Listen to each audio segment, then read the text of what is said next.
السلام علیکم، کیسے ہیں دوستو؟ امید ہے خیر و عافیت سے ہوں گے۔ میں محمد احتشام الدین صدیقی اور آپ میرا چینل احتیاط دیکھ رہے ہیں۔ جناب، آپ سے گزارش ہے کہ میرے چینل کو لائک کیجئے، سبسکرائب کیجئے، بیل آئیکن پریس کیجئے اور اگر آپ کو میری ویڈیوز پسند آئیں تو شیئر کیجئے۔ آج میں جن صاحب کی اسکیچ بنانے جا رہا ہوں، آپ نے اپنی عمر کے کسی نہ کسی حصے میں ایک ایسے ریسٹورنٹ میں ضرور کھانا کھایا ہوگا جہاں انصاف کی تصویر لوگوں کے طور پر استعمال ہوتی ہے۔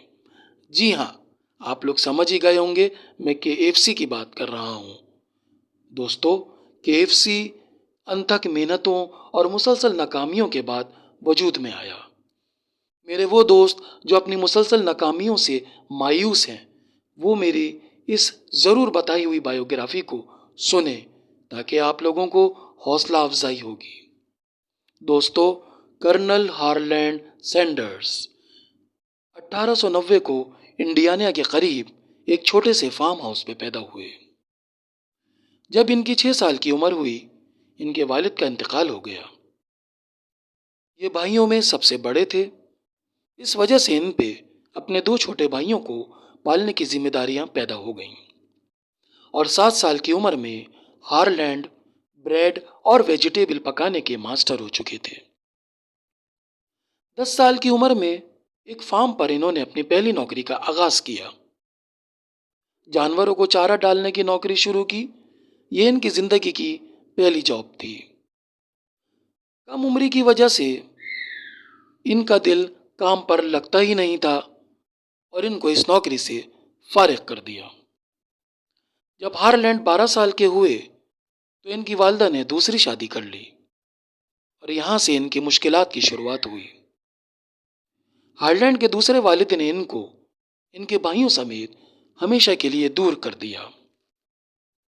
ہارلینڈ کے اپنے بھائیوں کو پالنے کے لیے ایک فارم پر دوبارہ نوکری کا آغاز کرنا پڑا، اور صبح جانوروں کو چارہ ڈالتے، اس کے بعد اسکول جاتے اور پھر اسکول سے واپس آنے کے بعد مکئی بیچنے کا کام کرتے۔ ہارلینڈ کو پڑھائی میں اسی وجہ سے مسلسل ناکامیوں کا سامنا کرنا پڑ رہا تھا اور اسی وجہ سے ان کو اسکول سے نکال دیا گیا۔ انہیں کبھی الجبرا سمجھ میں آ ہی نہیں تھی۔ 16 سال کی عمر میں جھوٹی عمر لکھوا کر US آرمی میں شمولیت اختیار کی، لیکن 1 سال گزرنے کے بعد جب ان کی اصل عمر کا پتہ چلا US آرمی کو، تو ہارلینڈ کو US آرمی سے بھی نکال دیا گیا۔ انہوں نے اپنی زندگی میں انتھک محنتیں کی، مسلسل ناکامیوں کے باوجود کوشش پہ کوشش کرتے رہے۔ انہوں نے اپنی زندگی میں کبھی بس کنڈکٹری کی، تو کبھی نوکری میں فائر مین کی نوکری کی، تو کبھی ٹائر بیچنے کا کام کیا۔ 1924 میں کنٹاکی آئل گیس کے جنرل مینیجر سے ملاقات ہوئی اور ہارلینڈ کو انہوں نے ایک گیس اسٹیشن چلانے کی آفر دی، اور اس طرح ہارلینڈ نے وہ آفر قبول کر لی۔ کسٹمر کی اسپیشل کیئر کی وجہ سے گیس اسٹیشن کی سیل خوب بڑھتی چلی گئی، لیکن ایک دفعہ پھر 1929 میں اکانومک ڈپریشن نے تمام دنیا کے ممالک کو اپنی لپیٹ میں لے لیا، اور آخر کار جس کی وجہ سے گیس اسٹیشن کی سیل بری طرح گر گئی، اور یوں گیس اسٹیشن بھی ہارلینڈ سے واپس لے لیا گیا۔ کچھ عرصے بعد معروف کمپنی شیل کمپنی نے ہارلینڈ کو ایک گیس اسٹیشن چلانے کی ذمہ داریاں سونپیں، جسے ہارلینڈ نے بہت ہی باخوبی، لگن اور محنت سے چلایا، اور وہاں آنے والے کے لیے کھانا بنانے کا انتظام کیا، کھانا کھلانے کا اہتمام کیا۔ یہاں انہوں نے اپنی مشہور ریسیپی فرائیڈ چکن بنائی، اور یہاں سے انہوں نے فرائیڈ چکن ریسیپی کا آغاز کیا۔ کسٹمرز کو اپنی فرائیڈ چکن ریسیپی بنا کر کھلائی، جسے بہت پسند کیا گیا، بہت سراہا گیا۔ ہارلینڈ نے شیل گیس اسٹیشن کے ساتھ ہی اپنا ایک چھوٹا سا ریسٹورنٹ کھول لیا، جو تقریباً 142 لوگوں کے کھانے کی جگہ کا باعث بنا۔ اس ریسٹورینٹ میں 142 لوگوں کے کھانے کی جگہ تھی۔ اس ریسٹورینٹ کا نام ہارلینڈ سینڈرز کورٹ اینڈ کیفے تھا۔ لوگ دور دور سے ان کے ریسٹورینٹ میں آتے تھے۔ پہلے لوگ گیس ڈلوانے آتے تھے، لیکن جیسے ہی ان کی ریسیپی مشہور ہوئی تو دور دور سے لوگ ان کے مزیدار کھانوں کو لطف اندوز ہونے کے لیے ذائقے دار فرائیڈ ریسیپی کھانے کے لیے تشریف لاتے تھے، اور یوں ان کی ریسیپی کے چرچے ہونا شروع ہو گئے۔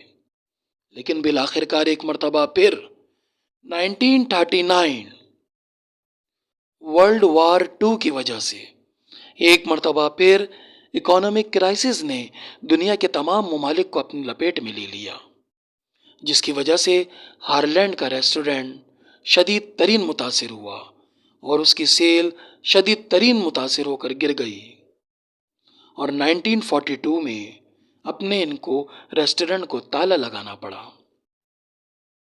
1945 میں ورلڈ وار 2 کے اختتام پر ہارلینڈ نے ایک بار پھر اپنے دوست کے ساتھ مل کر کنٹاکی کے شہر جارج ٹاؤن میں ریسٹورینٹ کھولا۔ اس ریسٹورینٹ سے انہوں نے بہت ترقی کی، اتنی ترقی کی، چرچے ہو گئے ان کے ریسٹورینٹ کے، اور بالآخر کار 1949 میں کنٹاکی کے گورنر نے ان سے ملاقات کی اور ان کو کرنل کے اعزاز سے نوازا۔ بعد میں ہارلینڈ نے اپنے دوست کو بھاری رقم دے کر ریسٹورینٹ پورا خرید لیا، اور اس طرح ان کی فرائیڈ چکن مشہور ہوتی رہی۔ کچھ عرصے بعد جہاں ان کا ریسٹورینٹ تھا، اس ہائی وے پر نیو روڈ میپ کے تحت ترقیاتی کام ہوئے، لیکن اس وجہ سے ان کے ریسٹورینٹ کے پاس 90% ٹریفک کی روانی کم ہو گئی، اور پھر ان کی سیل دوبارہ شدید متاثر ہوتی چلی گئی، اور آخر کار یوں ہارلینڈ نے $75,000 میں، یعنی $75,000 میں اپنا ریسٹورینٹ بیچ دیا۔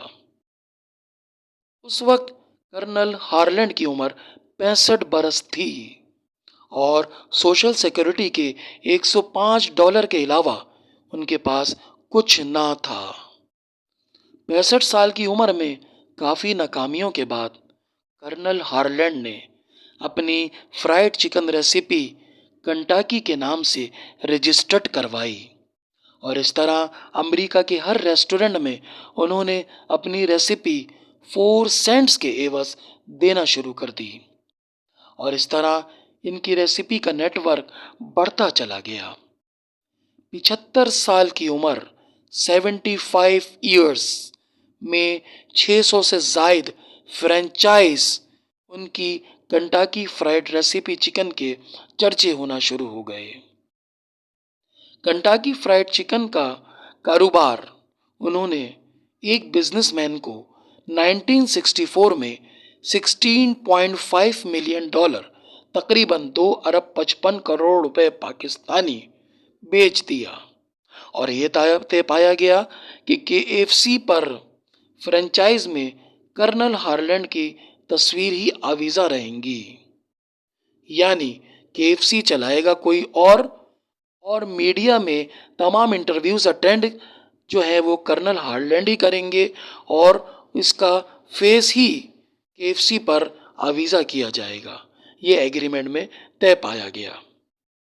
کرنل ہارلینڈ انتھک محنتوں کے ساتھ محنت کرتے ہوئے اور بے شمار ناکامیوں کا سامنا کرتے چلے گئے، لیکن انہوں نے کبھی کوشش نہیں چھوڑی، اور آخر کار انہوں نے KFC کو اتنا وسیع کر دیا کہ آج KFC دنیا کے ہر ممالک میں موجود ہے، اور جہاں آپ کرنل ہارلینڈ سینڈرز کی تصویر دیکھتے ہیں، چاہے وہ بچہ ہو یا بڑا ہو، وہ فوراً پہچان جاتا ہے کہ یہ وہی بابا ہیں جن کی تصویر KFC پر موجود ہوتی ہے۔